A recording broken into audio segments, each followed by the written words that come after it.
I am Pinoy Rob. I am Pinoy Rob.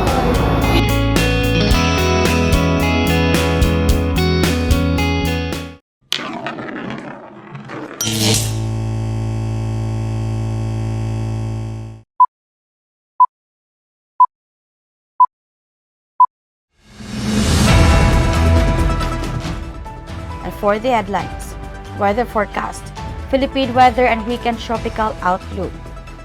Local news, Malitbog, Bukidnon on heightened alert after NPA attack. Cagayan De Oro's IMT ensures public safety during Holy Week observance. Divine Mercy Shrine ready to receive over 60,000 devotees this Holy Week. Blue alert set in Misor for Holy Week observance. National news, analysis of the Filipino voters profile. International news, U.S. deports 10 gang members to El Salvador before Bukele-Trump meeting. Entertainment, Cagayan students win in English and Science Olympiad in South Korea. Sports, winning dives from the El Nido leg of Red Bull cliff diving. International feature, Japan experiences a historic population decline in 2024. National feature, the West Philippine Sea is now visible on Google Maps. Trivia, Saunas in Finland, a nation where there's one sauna for every individual. If you find this segment informative, please click the thumbs up button and subscribe to stay updated with our latest news, and share this broadcast to your friends and family. Your support helps us keep you informed. Help us get our first 10,000 subscribers. Your engagement matters. Liking, sharing, and subscribing to our content not only helps more people discover the important stories we bring you, but also supports our team's hard work. It boosts our visibility in the algorithm, making it easier for others to find ways to stay informed. Plus, it helps us generate more resources to continue delivering the news you rely on. Thank you for being part of our community.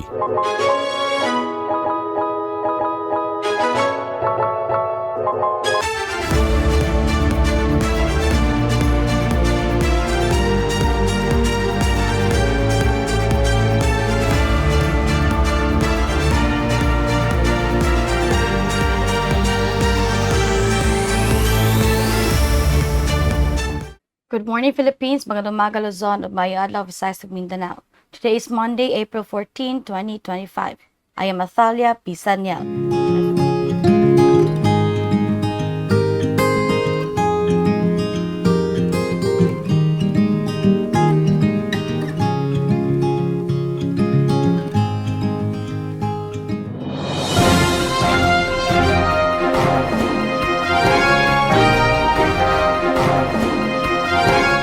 Local news, Malitbog, Bukidnon on heightened alert after NPA attack.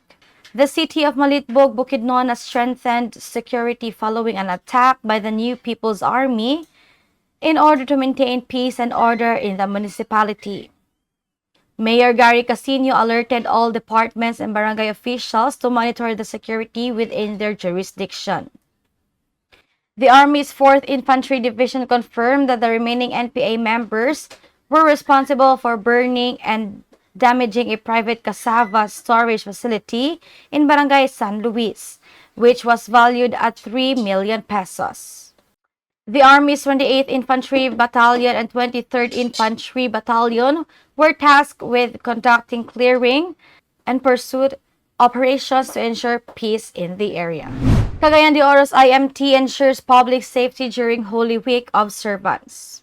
A special meeting will be held by the incident management team of the city government to ensure security during the observance of Semana Santa in the city next week. City Disaster Risk Reduction and Management Department Manager Nick Habagat stated that the goal is to finalize security protocols for areas where large crowds are expected to gather for religious observances.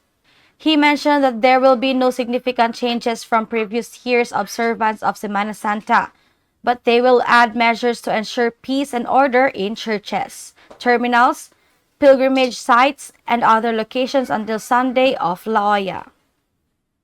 On the other hand, the Misamis Oriental Provincial Disaster Risk Reduction Management Office assured that proper security will be provided to people participating in religious activities and reflections during Semana Santa. This followed the directive from Provincial Governor Peter Onabia to PDRRMO and local government units to raise the alert level in line with the event. Ms. Or PDRRMO head Fernando D. Jr. said that next week they will raise the province to blue alert for the one-week religious activity. Divine Mercy Shrine ready to receive over 60,000 devotees this Holy Week. An adequate number of police officers and force multipliers from the city and barangays will be deployed at the Divine Mercy Shrine in El Salvador City, Misamis Oriental, in preparation for the upcoming Holy Week. In an interview with Bombo Radio, Shrine Public Information Officer Debbie Gatab stated that the safety and security of the thousands of devotees visiting the shrine is the top priority of the local government. El Salvador Shrine is known as one of the major pilgrimage destinations for those fulfilling their vows during Monday, Thursday, and Good Friday. Last year, more or less 60,000 devotees visited the shrine from Holy Thursday through Easter Sunday Mass. Blue alert set in Mis-Or for Holy Week observance. The security in the province of Misamis Oriental is set to be raised to blue alert status. This is in response to the advisory from the Office of the Civil Defense, Region 10, to activate the alert status in the region in line with the observance of Holy Week. According to Fernando Sotsot D. Jr., head of the Misamis Oriental Provincial Disaster Risk Reduction and Management Office, the blue alert status will take effect on Holy Wednesday. He stated that the main purpose is to ensure that all agencies are on alert to enforce security measures across the province, 23 municipalities, and 2 cities. He noted that the Divine Mercy Hills Shrine in El Salvador City remains a top destination for devotees during Holy Week, as many believe it brings relief and answers to their prayers. A large influx of tourists and pilgrims is also expected in the province, as it offers several religious sites to visit during this season.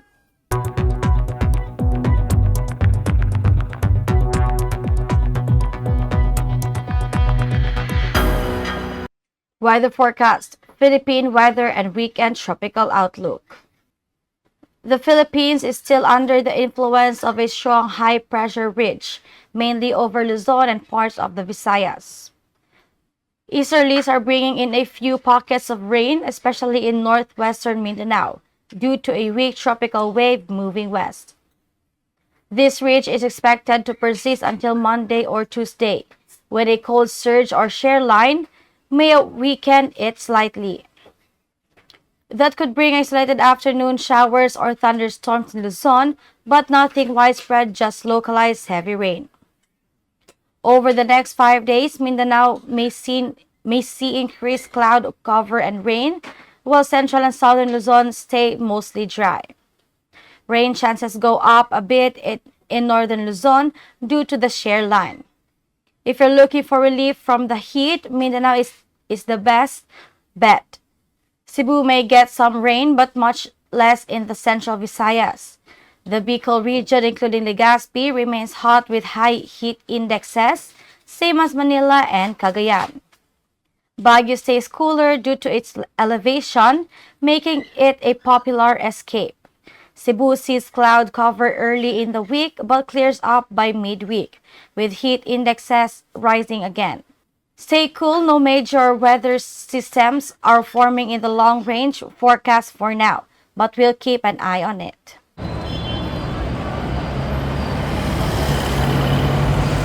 A pedestrian lane is an interim or temporary pedestrian facility that may be appropriate on roads with low to moderate speeds and volumes. A pedestrian lane is a designated space on the roadway for exclusive use of pedestrians. The lane may be on one or both sides of the roadway and can fill gaps between important destinations in a community.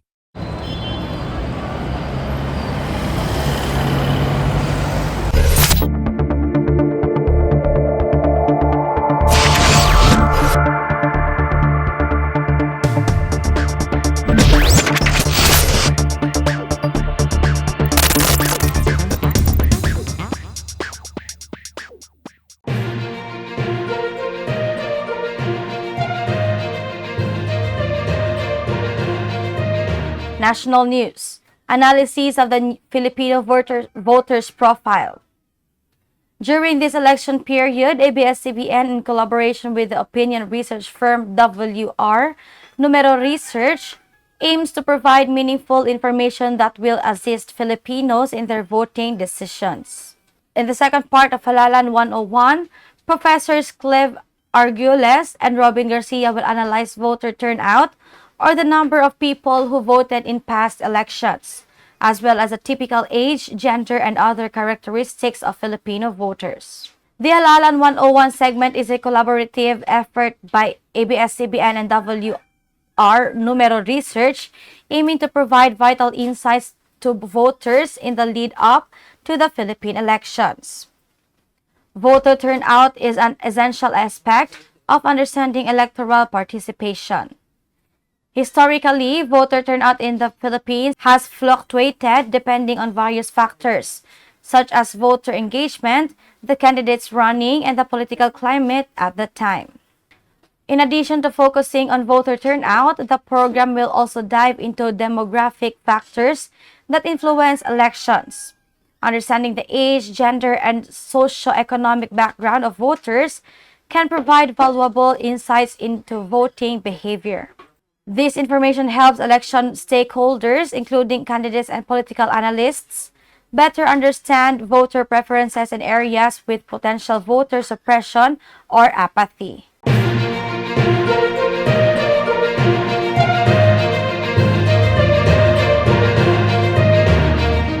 International news. U.S. deports 10 gang members to El Salvador before Bukele-Trump meeting.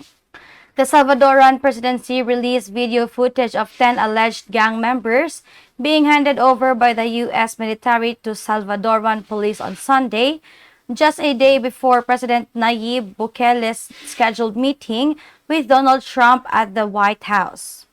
The transfer took place on the tarmac of an airport in La Paz, with U.S. soldiers turning over the suspects to Salvadoran security forces equipped with full tactical and riot gear. The deportees were then taken to the Terrorism Confinement Center in San Vicente, where they were processed, shaved, photographed, and locked in cells. This move is part of El Salvador's broader strategy to crack down on organized crime, particularly under Bukele's ongoing anti-gang campaign.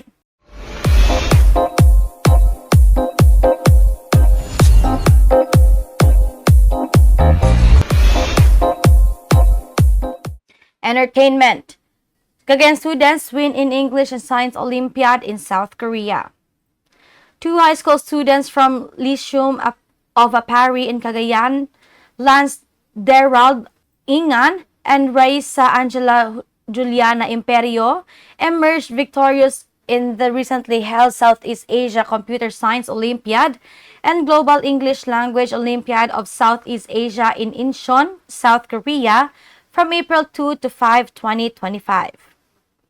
This was happily shared by Lance Derald's sister, Bayan Patroller Hamera Olivia, who accompanied Lance to the competition in South Korea.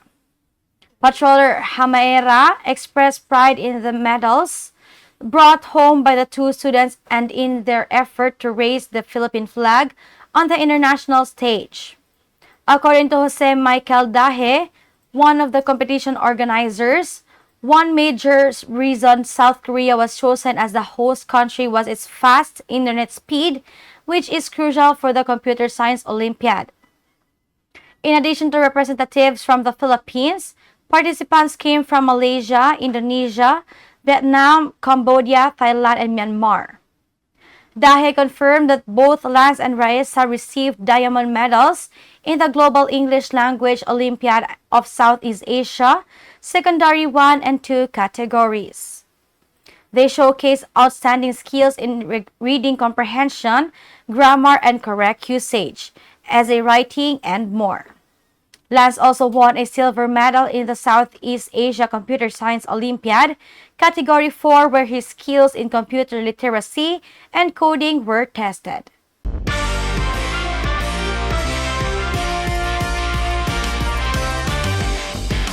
Sports. winning dives from the El Nido, a leg of Red Bull cliff diving. After 3 days of thrilling and high-stakes action, veteran cliff divers Ryan Ifland of Australia and Gary Hunt of France emerged victorious in the opening leg of the 2025 Red Bull Cliff Diving World Series, held in the stunning Big Lagoon of El Nido, Palawan. Ifland, a 6-time overall Red Bull Cliff Diving champion, displayed her signature poise and technical mastery, finishing with a nearly flawless dive that secured her the top spot in the women's division. Her performance continues her reign as the most decorated female cliff diver in the competition's history. On the men's side, Hunt, a 9-time World Series champion, once again proved why he is considered a legend in the sport. His final dive, which included a complex combination of twists and somersaults from a height of 27 meters, earned him the highest score of the day, cementing his win over younger challengers. This year's Red Bull Cliff Diving event in El Nido drew thousands of spectators and international attention, not only for the extreme athleticism, but also for the breathtaking natural beauty of Palawan's limestone cliffs and crystal clear waters.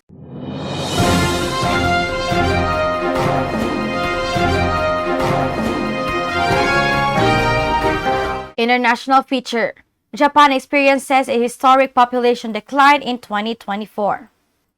Japan's population dropped to 120.3 million as of October 2024, marking the sharpest annual decline in the country's modern history, with 898,000 fewer people compared to the previous year, according to data released by the Ministry of Internal Affairs and Communications on Monday.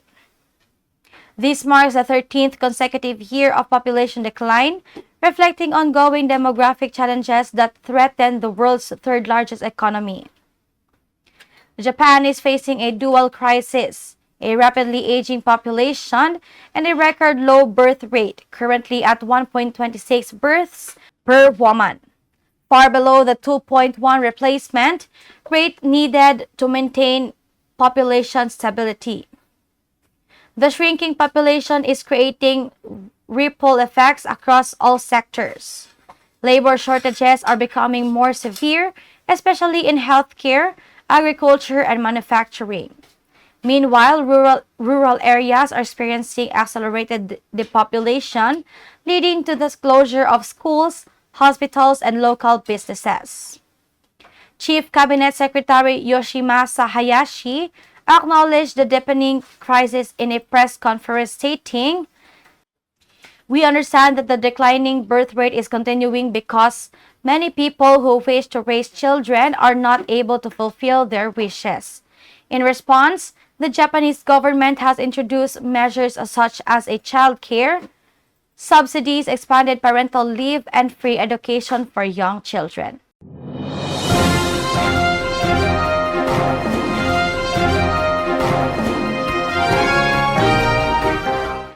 National feature: the West Philippine Sea is now visible on Google Maps. The labeling of the West Philippine Sea on Google Maps has been hailed by Filipino experts and officials as a symbolic but powerful sign of growing international recognition of the Philippines' territorial rights in the disputed waters. Security analyst Dr. Chester Cabalza, president of the International Development and Security Cooperation, emphasized that this digital acknowledgement reinforces the country's claims under international law. A quick research on Google Maps now shows the label West Philippine Sea prominently on the eastern portion of the South China Sea, adjacent to the Philippine mainland. This comes amid heightened tensions and continued Chinese aggression in Philippine-claimed waters, particularly near Scarborough Shoal and Second Thomas Shoal. Dr. Cabalza noted that this development reflects the same optimism Filipinos felt during the 2016 Permanent Court of arbitration ruling, which invalidated China's sweeping claims to the South China Sea and upheld the Philippines' sovereign rights within its exclusive economic zone, as defined by the United Nations Convention on the Law of the Sea. While the labeling on Google Maps has no legal bearing, it is seen as a geopolitical statement and a win in the information domain, especially in the digital age where public perception and soft power matter significantly.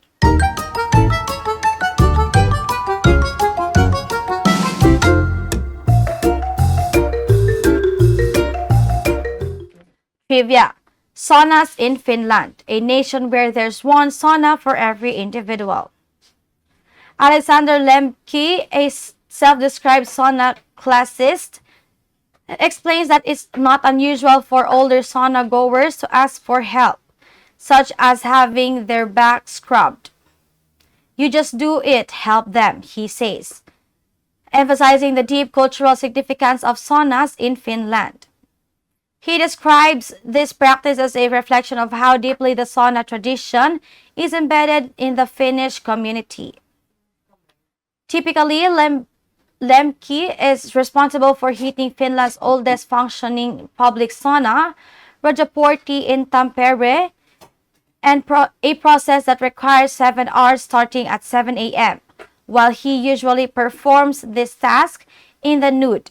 Today, he is wearing swimming trunks and sliders, decorated with numerous maritime tattoos due to the presence of visitors. The Rajaportti sauna, dating back on 1906, is an essential part of Tampere's history and continues to serve as a living example of the Finnish sauna tradition. Known for its authenticity and long-standing reputation, Rajaportti offers a space for visitors to experience the traditional Finnish sauna ritual, which includes not only the heat but also other elements like the use of birch twigs to enhance relaxation.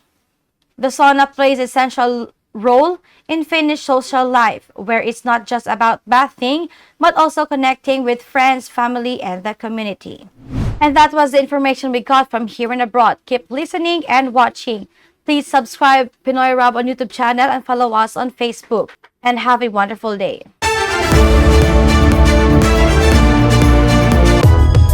If you find this segment informative, please click the thumbs up button and subscribe to stay updated with our latest news, and share this broadcast to your friends and family. Your support helps us keep you informed. Help us get our first 10,000 subscribers. Your engagement matters. Liking, sharing, and subscribing to our content not only helps more people discover the important stories we bring you, but also supports our team's hard work. It boosts our visibility in the algorithm, making it easier for others to find ways to stay informed. Plus, it helps us generate more resources to continue delivering the news you rely on. Thank you for being part of our community.